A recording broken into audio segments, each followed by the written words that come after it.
the lure that MSOs can't create good quality product is something that fuels us every single day when we wake up to go prove people wrong. In this facility, we're probably close to 100 with some of the new things that are coming in. I definitely think that genetics are the most important thing. We're rocking 18 double tiers and 14 single tier.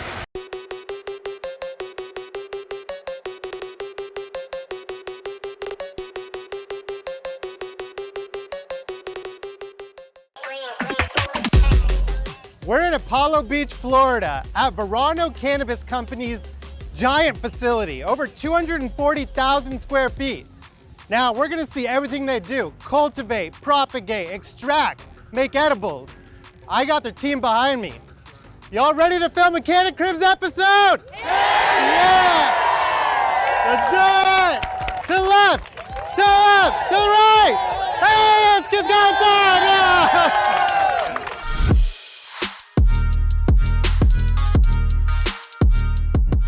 By the way, if this kind of deep dive is your thing, subscribing helps keep it in your feed, and it really supports us too. Since we don't get ad dollars from YouTube for cannabis content, every subscriber helps us keep making more of these episodes. So I am the Chief Operating Officer here, and so oversee everything from the beginning of the plant cycle, so moms and clones, all the way through distribution, wholesale, and help with retail, and take out the trash too. So. Okay, right on, right on. So, look, we flew into Tampa. Yep. We're now at Apollo Beach, just south of Tampa. Yep. This is your guys' largest facility in Florida, only facility in Florida? Yep. Tell us about it. Yeah, so this is one of two. So this facility is about 225,000 square feet. We started our cannabis journey in Illinois in 2014 when we won a license for Illinois, and then over the last decade, we've been building up this 3,800 person army of really talented, quality people and dialing in all those processes. It is so important to have all of our feed schedule, our nutrients dialed in. You don't have plants that look like this. You don't have quality product going out the door. You've got to have people that care and that are happy to be here. We have 154 dispensaries across the country, 80 of which are here under the Move retail brand, and then we have the remainder that are across the country that are Zenleaf. Our founder, George Arcos, his business before cannabis, and to this day, is a restaurateur. He's an entrepreneur, but his love and passion is in serving people, restaurants, all of that. And you don't run a restaurant with low quality for very long. And that really flowed over into cannabis.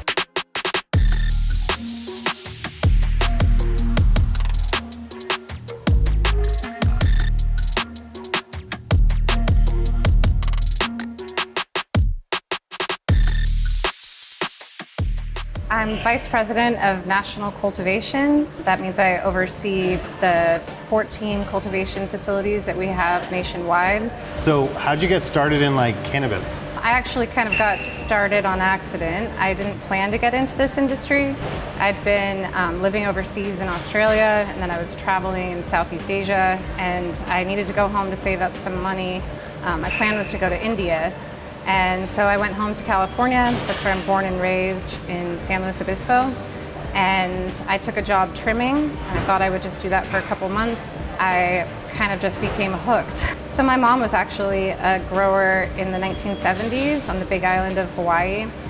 My dad was a tofu maker, and my sister was a baby at the time, and so my mom had a garden on their property, and she did her own breeding, and she was very interested in all types of cultivation, not just cannabis. Definitely a big plant nerd through and through. Well, it sounds like your nerdism was something that you were leaning into in California. You were pheno hunting, you were breeding plants, posting about it online a little bit.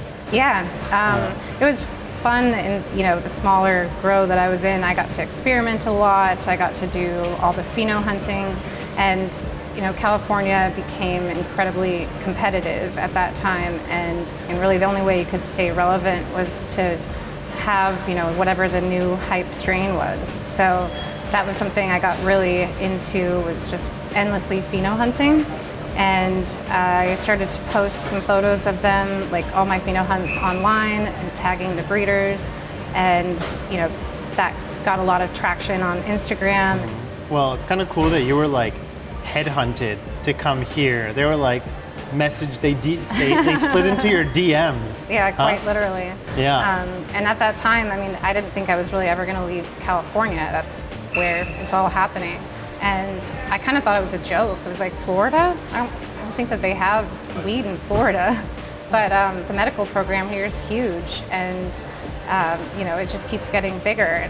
How big was this facility when you first got here versus how big is it now in terms of just production? When I first started here in 2019, we had 11 flower rooms, and today we have 34 flower rooms.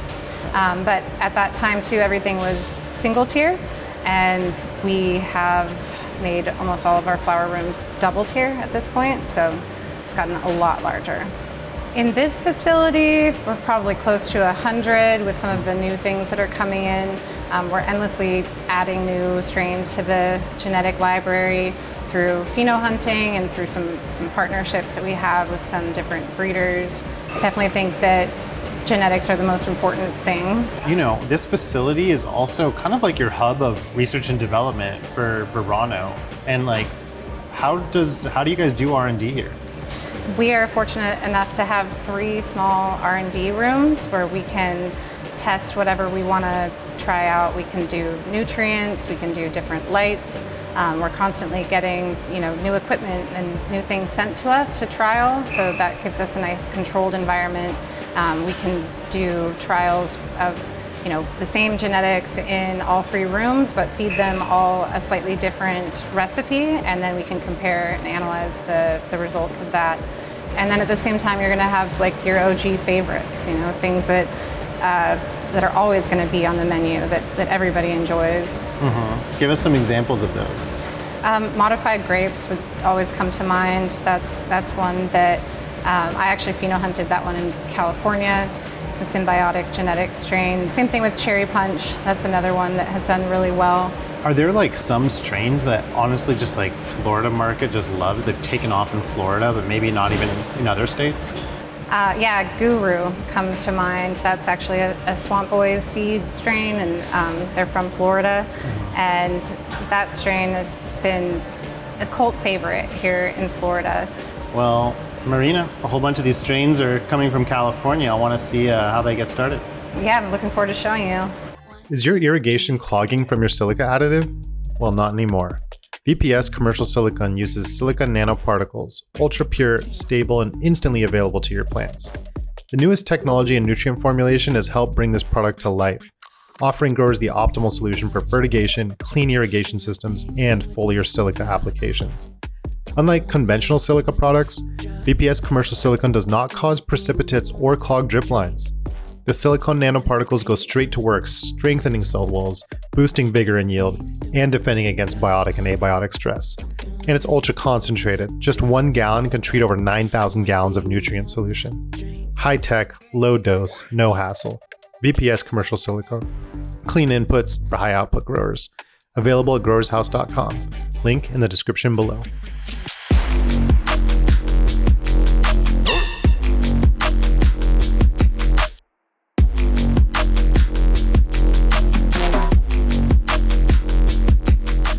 Senior cultivation manager of the Apollo Beach facility. Right on. So how long have you been here before? I've been here almost 5 years now. Well, let's jump into what you guys do here, your process. Take me from mother all the way through crop and veg and how you guys do it, as step by step as you possibly can. It all starts with the moms, right? You need to have really healthy, vigorous, happy moms in order to create the best possible plants and products. So we have, give or take about 1,200 moms on the floor at any given time, almost 70 cultivars. And we do a lot of pheno hunting here. Now, after we cut clones off of the moms, we do about 6,000 a week. They go into the propagation phase where they go into domes, and they spend about 2 weeks in those domes. So what kind of light levels do you guys try and keep inside of that room for propagation?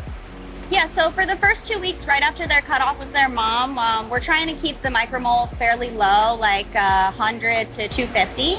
We're using the Gavita clone LEDs. I really love that they have a 9000K spectrum. It's very rich in white and blue light, which allows for strong root development and really vigorous vegetative growth. They're also super efficient, so obviously when you're working at a big scale like this, you're always looking for ways to decrease your overall energy footprint.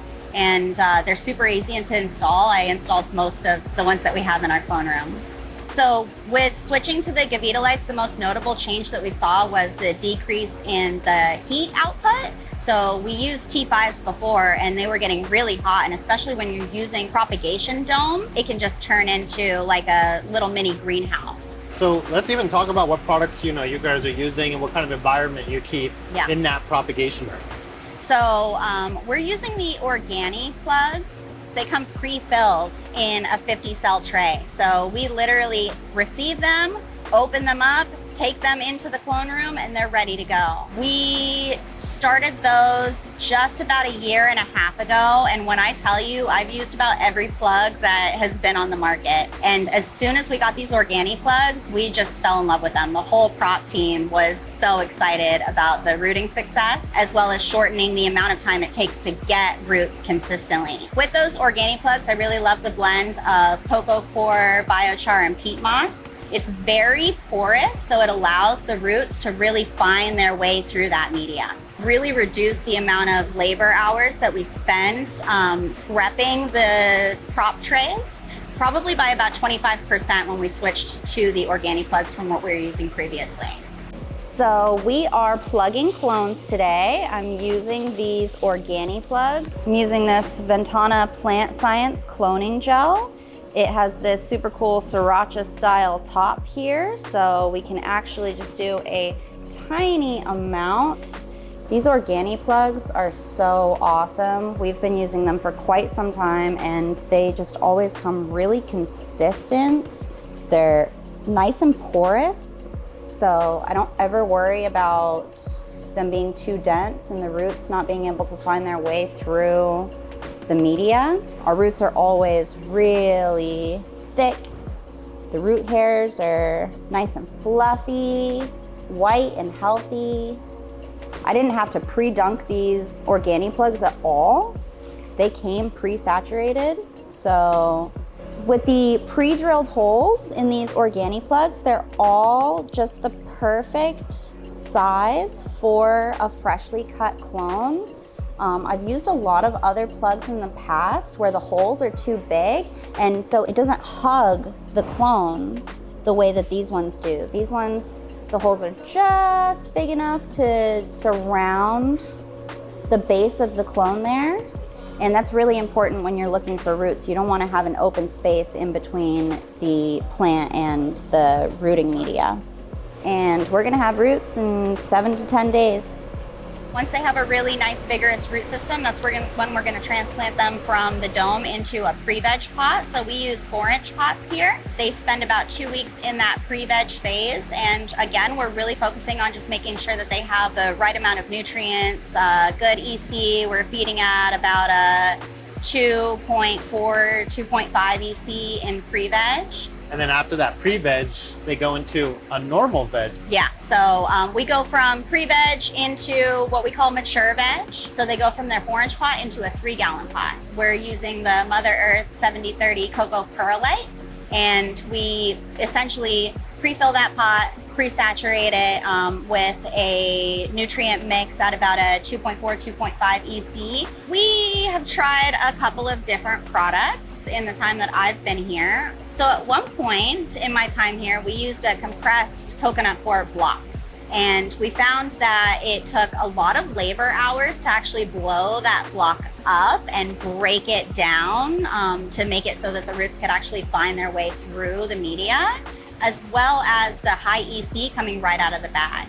So it required a lot of flushing. So we are now using the Mother Earth 70/30 cocoa perlite, which is very consistent. We order a lot of it, we use a lot of it, and it's like every bag is the same. So, the team really loves it, and we're really able to like streamline our process by using something that comes consistent every time we receive it. Any training or topping in mature veg? Yes, we do a secondary topping. So they've already gotten their initial topping. Now you've got anywhere from like 4 to 6 main branches, and then we're going to top each of those another time so that we can, again, have as many bud sites as possible and get them into a flower room with lots of nice top quotas. It's time for this episode's rebate rundown. If you use grow equipment such as LED lights, HVAC systems, or dehumidifiers, there's a good chance you qualify for a rebate. And Green Rebates is who you call. They're the largest rebate firm focused solely on horticulture, helping growers claim millions in cash through state energy programs. In some states, there are even rebates for saving on water usage and opting for equipment that lessens the impact to your local power grid. Upgrading your equipment equals free money. Head to greenrebates.com and see what your facility qualifies for.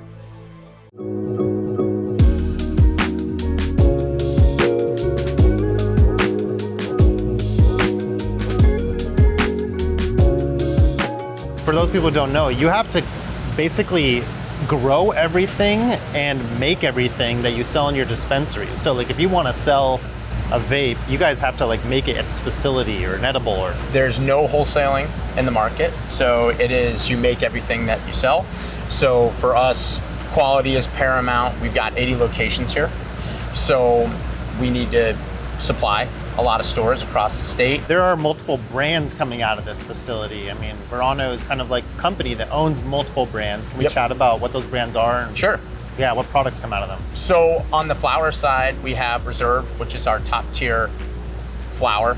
So we're looking at potency, bud structure, terpene percentages. And then we have Savvy, which is smaller buds, value product, still same great quality, but at a great price. On the edible side, we have Encore, which is all of our gummies and our chocolates. And we have Bits, which is an adaptogen incorporation into the gummy. And then we have Avexia, which is our topicals. For vapes, we also have the Reserve, we have the Essence. And then in the lab, we have On the Rocks, which is our live rosin. And so that goes into vapes as well as gummies. Flower is our biggest thing. That's how we showcase what we do in-house. That's what we want to do. We want our strain names to be out there. We want to have a consistent product from each state that you go to. So the vapes are a pretty big thing in the market right now. We see that a big boom from the concentrate standpoints. You know, we do anything from shatter to live sugar to cured sugar, solventless rosin, solventless batter. What are some interesting products that you guys have that's not, just like flower or a vape or concentrate or something? Exactly. Right now, we do a lot of the stuff on, the edible side of things, which is great, but we also have bath bombs, lotion, and we also do a bath soak as well too. That seems to be doing pretty well in the market too. Like straight Epsom salts. Epsom salt and lavender. It's lavender based. It's got a nice smell to it. It's 100 milligrams per jar. You can fill up your bathtub, get it nice and warm, dump the salt in there, get in there and relax. It feels good. Feels good. Yeah, does it actually get you high? It's more of a body high than anything else. You're not going to feel it mentally or anything like that, but it really does any sort of aches and pains that you do have in your body, anything like that. It's really good for people that have a lot of mobility issues or have sore muscles or anything like that. It does the job pretty well. How many milligrams is it? It's 100 milligrams total. Wow, 100 milligrams? Yeah. So you could dump the whole thing in there, or you could station off as much as you want. It really depends on how the consumer is going to take the product. So, yeah. I slept at the Holiday Inn Express last night. My neck hurts because my director keeps like whipping me. Yeah, we'll get you a little bit of balm, a little bath soak. You'd be good as new the next day, man. That's all you need.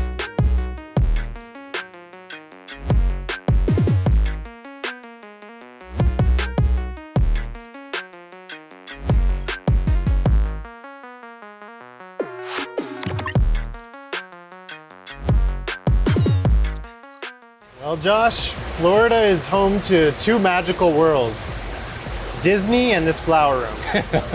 So tell me about what you do here. So I am the director of cultivation. I've been working here since 2018. For people that come outside of the cannabis industry and then jump into the cannabis industry as a profession, how do you think the cannabis industry is different than how other people perceive it, like in the day-to-day role? Yeah, it can be a culture shock. It's a lot of hard work, a lot of different humid environments, hot environments, stuff like that. We may be inside, but it feels like we're outside, but I think it is fascinating. Let's see, this is a double tier room. Yes. And as I understand it, you guys have single tier and double tier rooms. Yes. We're rocking 18 double tiers and 14 single tier. Wow. Yeah, that's a lot. So what are the differences between those two rooms? Oof. Humidity, I would say, is probably the biggest one that I see. Obviously double the plants, in some of these rooms, you're gonna have that humidity spike, We want that higher, humidity in the earlier stages, but once we hit about that week 4, we're really trying to taper off from the humidity. So as for controlling that humidity, we rely on Quest 506s and also 205s. We like to put the 205s on a U-line cart, wheel it into the room for that added support. But the 506s are very efficient. We're getting about 8.1 pints per kilowatt, so that is a very efficient, dehumidifier. And obviously with double tier, you have to light it more differently than like the single tier. So tell us a little bit about that. Yeah, so our single tier rooms, we're still rocking HPS fixtures, high pressure sodium, 1,000 watts. But for our double tiers, we're rocking the Gavita 1900s, as you can see in this room right here. We can manage hitting that 750 UMOL that we're looking for in the first week of flower. And by that week 2, we're hitting 1,000 to 1,150 that we want to hit.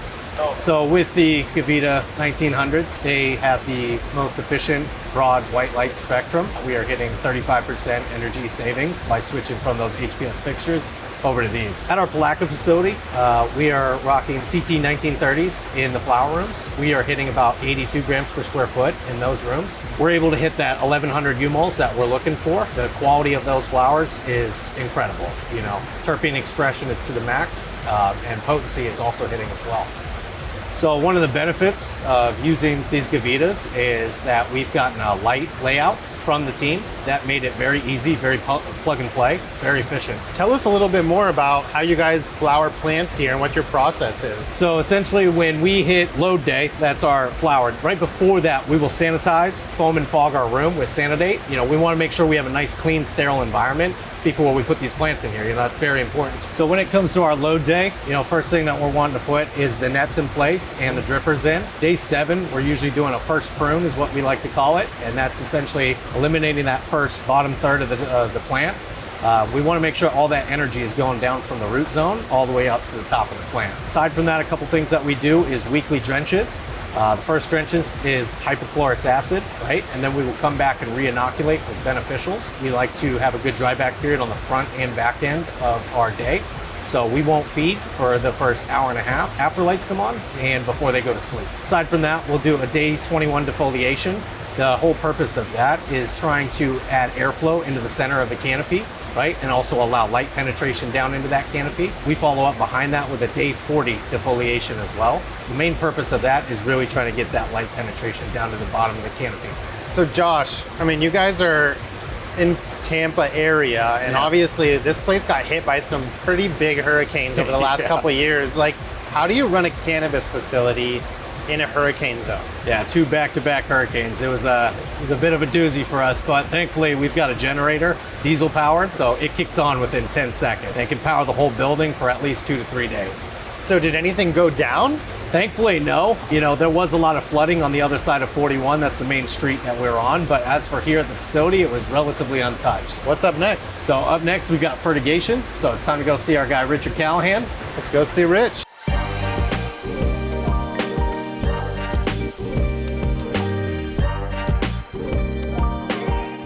So I am the National Director of Fertigation and R&D as it pertains to fertigation and cultivation.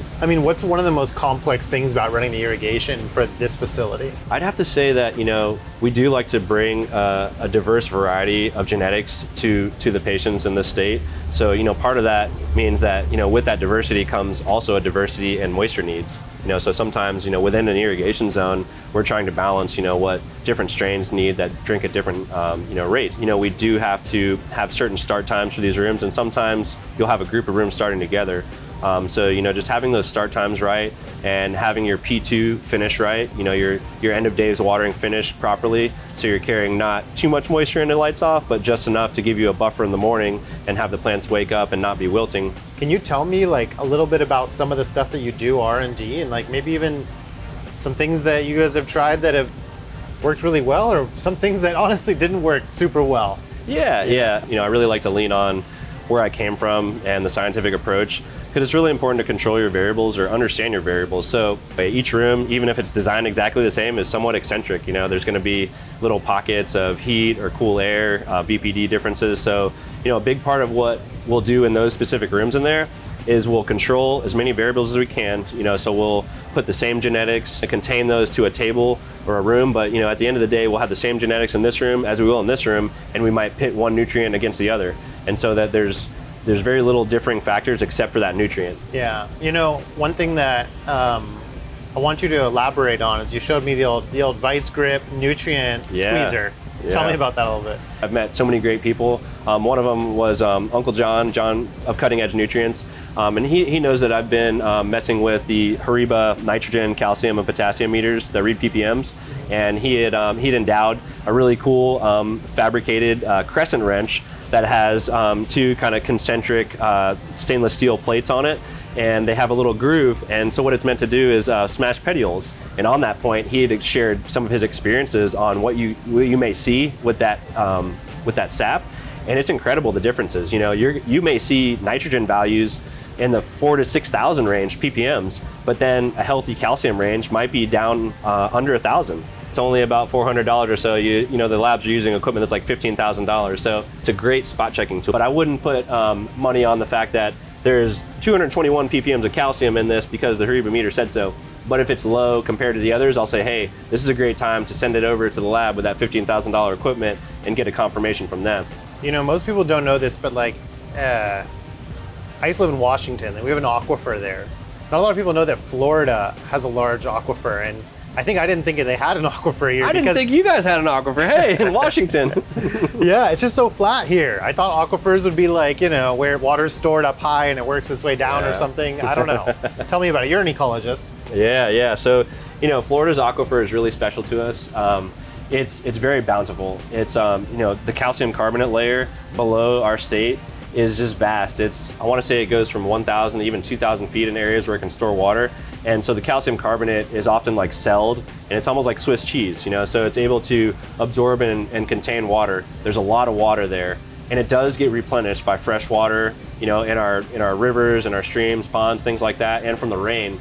But it is fragile. Yeah, I mean, you guys have clean water here in Florida, but not quite clean enough for the kind of R&D that you guys want to do. So you guys still put it through an RO machine. I mean, how much ppm is coming out of the wells and the aquifers here?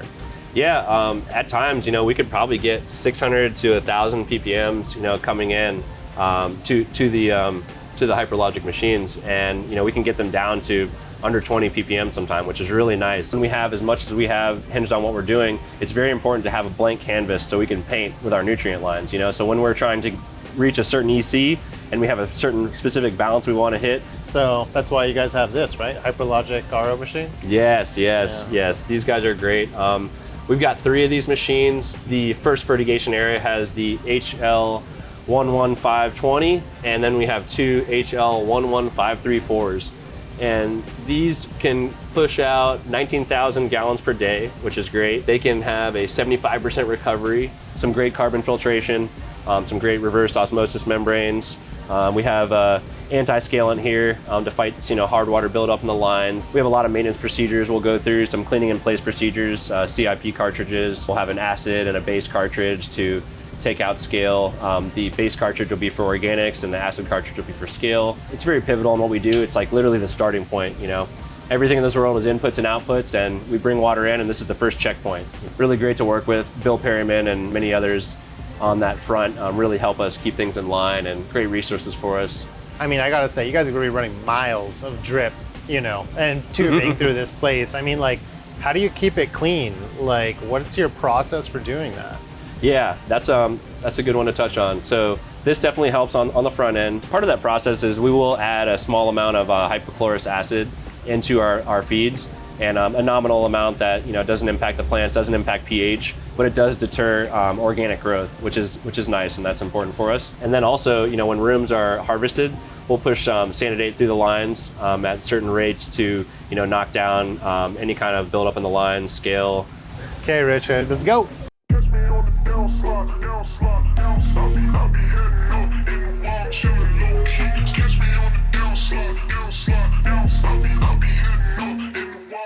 So I oversee all things extraction nationally. We are running 12 right now. 12 all over the country. What does your job look like? Do you have to fly around a lot?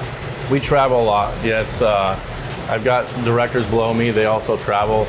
They're more in a regional aspect. And it's just overseeing processes, ensuring the equipment is always running efficiently, getting the yields we're looking for. Well, let's chat about like what kind of products you guys are making, extracting. We do ethanol, we do BHO, we do solventless, batters, sugars, vapes. Got it. And I've heard of this like on the rocks, you know, stuff that you do. What exactly is that? So On the Rocks is our high-end brand. It is solventless extract, vape pens, rosin coins, and batter. It's done with ice water. Have you seen extraction technology change over the 10 years that you've been here?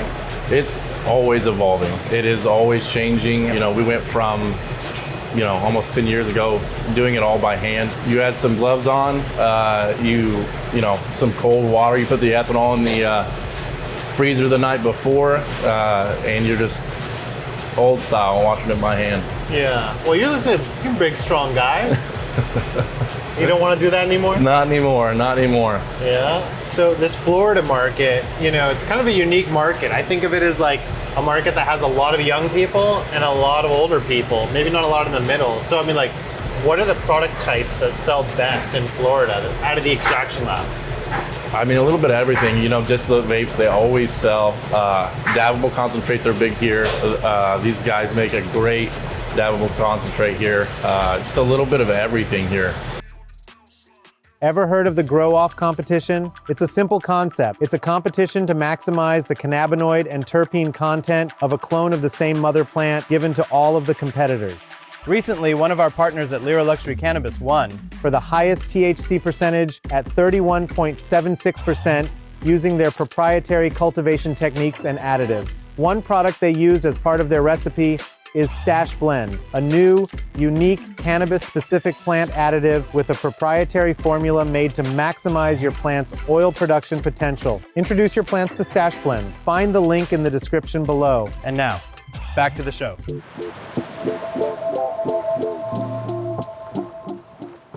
So Whitney, I have never interviewed a director of automation, which is, as I understand it, your role at Verano. Yep. Started off about 5 years ago, and I started off as an operator on a piece of equipment. And as we understood the need for and the want for more equipment, the role just started to grow. And I went from an operator to a supervisor to a manager, and now I'm the National Director of Automation for the country. Yeah, got it. So let's talk about a few things that you guys have automated or that you need to automate just due to the scale of how much product you guys have. So we have automated our pre-roll lines, we have automated our bud packaging, our vape packaging, our vape filling, all the way down, and we're continuing to work on more. Can you give us some perspective of like, I don't know, how many vapes you fill or, you know, how many packages you pack, something like that? So on our rotary style vape filler, we can do anywhere, doing carts, we can do anywhere from 1,600 to 1,700 an hour. Some of our bud packaging lines to do anywhere from 25 to 30 jars a minute. And then we get on to our bagging lines, and some of those can do anywhere from 25 to 30 bags a minute. Obviously, like AI is like a huge buzzword thing. Is there anything that it can lend itself to something in your sphere? Absolutely, like vision inspection systems. Say that you have joints that are coming out, one's bad, vision inspection flags it. Then we can keep all that in what you might call a cloud and be able to have that documentation in the future. Robots, that's one of my specialty. With robots, you have flexibility. You can do more than one item. If you understand the programming and the process that goes behind it, you can train a robot to do multiple different tasks. Got it. So you guys train robots over here? Yes. Weed robots? Yep, we do have robots. They have names? We have a Robbie and we have a Princess. Princess can be temperamental at times, but it's easy to get back in line, and Robbie is just kind of old faithful guy. He's been running nonstop since we got him set up. It's like the demand for cannabis is so high in this country, we need robots to build our packaging. Yes. Robots are building our cars, and now they're going to start building and filling our dupe tubes. Yep. The one thing about robotics and, I mean, the automation that comes along with it, we're still going to need operators to be able to run that equipment and depend on it. No, I mean, it's a really cool job. I didn't know that, you know, this is going to be a field within cannabis, so it's definitely seeing the evolution of it. I love it. I love everything that I do. Every day it's something different. Whitney, thanks for teaching us about cannabis automation. Absolutely.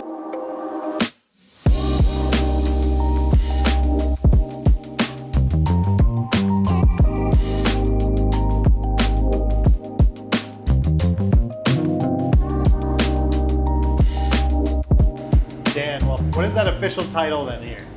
VP of Kitchen Production. Okay. So all things edibles, producing them, packaging them. Well, I mean, look, you guys have not just this kitchen that we're in, which makes a ton of edibles, but how many kitchens nationwide? 11 kitchens that we are producing edibles in right now. Wow. So like how many edibles you guys make, like, I don't know, like in a year? The numbers are in, and it seems like we sold about 5 million edibles last year in 2024. That's across all SKUs, across all states. And I would be willing to bet 95% of those are gummies. Gummies are king. And as I understand it, you guys make some very interesting types of gummies. Can you go over some of those? Yeah, we we make a lot of the standards, standard flavors, standard THC distillate. But then we've started getting more into RSO gummies, so we make some grape and black cherry and mango RSO gummies, and those have really taken off. And then we also do bits. Those are more of a micro dose. We make them 5 milligrams, and we put some adaptogens in there, more tropical flavors, and a lot of cannabinoids. Well, aside from gummies, I mean, like, what other edibles are you guys kind of making? We're making chocolates, we make caramels, we make hard candy. We also do tinctures, tablets, mints. Yeah, are there any like new SKUs you guys are coming out with, like new types of edibles? Yeah, we've been putting a focus on some live rosin gummies, and then we also are doing our guap line, which is more for the experienced user. We're making 25 milligram single unit pieces, 50 milligram single unit pieces, and 100 milligram single unit pieces. What is a guap? Man, I'm a little too old to be schooling you on guap, but apparently it's slang for money. Well, Dan, thank you for your service, empowering this country with gummies. Yes. Yes, spreading the love. My parents, when I got this job, I said I was training my whole life for this job, and here I am. Dan, the dawn of gummies. Yes.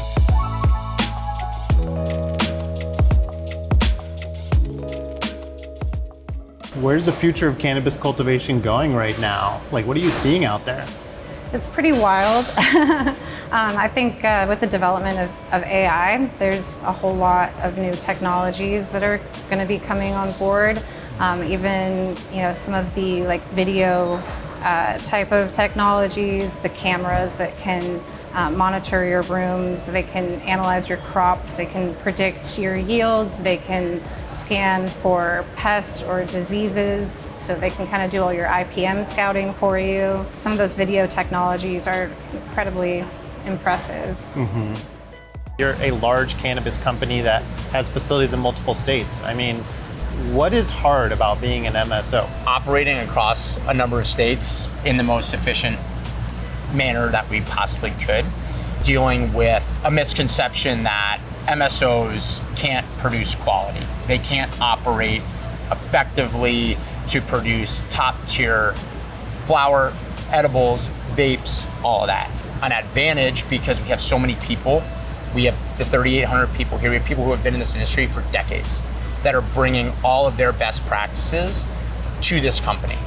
The lure that MSOs can't create good quality product is something that fuels us every single day when we wake up to go prove people wrong. Mm-hmm. And we want to go put the best quality product out, and that's what our team is really focused on.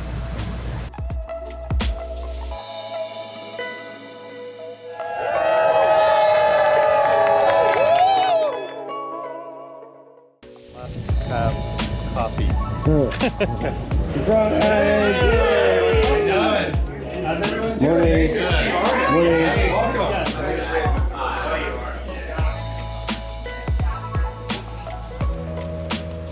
Okay, you're rolling? Rolling. Okay, Andy, you're rolling? 150,000 square feet. And this is the team behind me.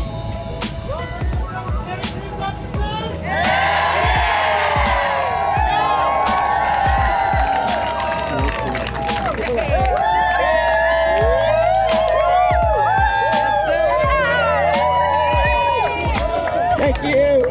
Thank you. Thank you. That was wonderful.